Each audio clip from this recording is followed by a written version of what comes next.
Hi everyone, here we've got ARCHOS Core 57S, and let me show you how to set date and time on this device.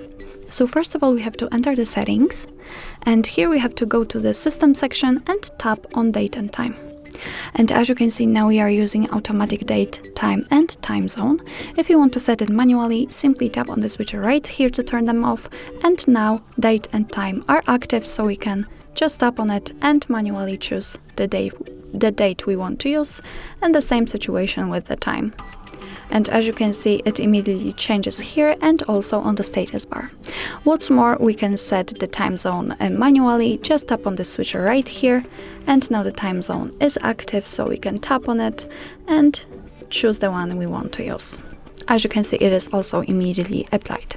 What's more, you can decide if you want to use the 24-hour format clock or 12-hour format.